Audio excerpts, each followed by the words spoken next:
तृतीय श्रेणी शिक्षकों के एग्ज़ाम चल रहे हैं। प्रश्न तार्किक आ रहे हैं, लेकिन इतने विशेष कठिन प्रतीत नहीं हो रहे जैसा कि माना जा रहा है। इसलिए इन प्रश्नों को बहुत सावधानी से पढ़ना है। आवश्यकता इस बात की है कि हम अपनी तर्क शक्ति को, अपनी साइंटिफिक एटीट्यूड को विकसित करें। अब जो मल्टीपल चॉइस क्वेश्चन प्राय गाइड उपलब्ध थी, उसके आधार पर प्रश्नों का निर्माण नहीं किया जा रहा है। इसलिए हमें डिटेल स्टडी करनी है।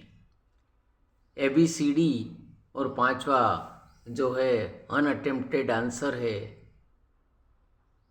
उसको छोड़ दिया था। तो ABCD जो 4 ऑप्शन है, उनमें से आप अगर 2 सही जानते हो तो ये बहुत सरल है।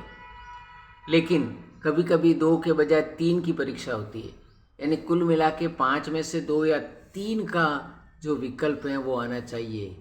उसमें क्या कथन है, उसका क्या रेस्पॉन्स है, तर्क वितर्क सही है गलत नहीं, इसकी हमें जानकारी होनी चाहिए। अगर ये जानकारी हमें प्राप्त हो जाएगी तो कोई प्रॉब्लम नहीं है, यह परीक्षा सरल तरीके से हमारे लिए हो जाएगी।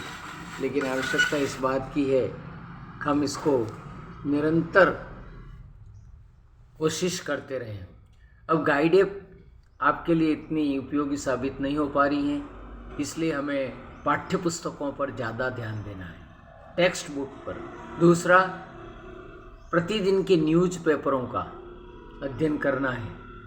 रीडिंग फ्लुएंसी बढ़ेगी, अंडरस्टैंडिंग बढ़ेगी और आप में कॉन्फिडेंस डेवलप होगा।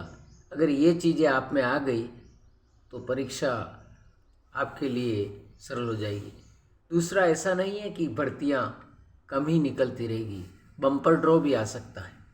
इसलिए परीक्षा की तैयारी को गिव अप न करें, इसकी कंटिन्यूटी, इसकी सस्टेनेबिलिटी बनाए रखें। ये सतत प्रक्रिया है, कंटिन्यूस प्रोसेस है, क्योंकि no battle is lost until it is one.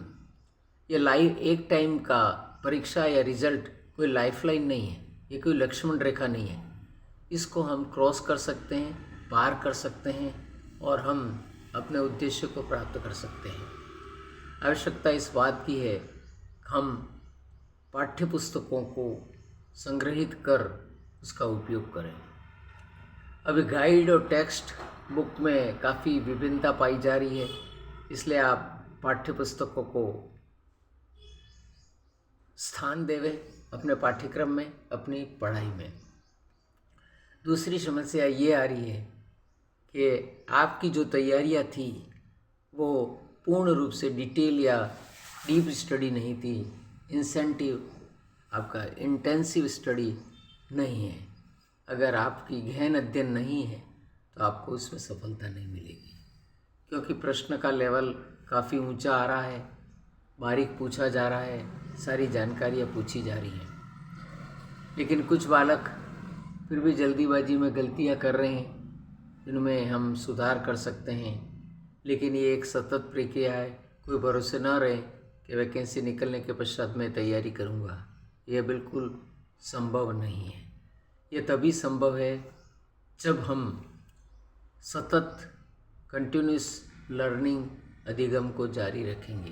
प्राय हम एग्ज़ाम की वैकेंसी एडवर्टाइजमेंट आने पर ही तैयारी की कोशिश करते हैं, यह उचित नहीं है। यह तो एक लंबी प्रक्रिया है जिसमें सफलता पाना हमारा ध्येय है।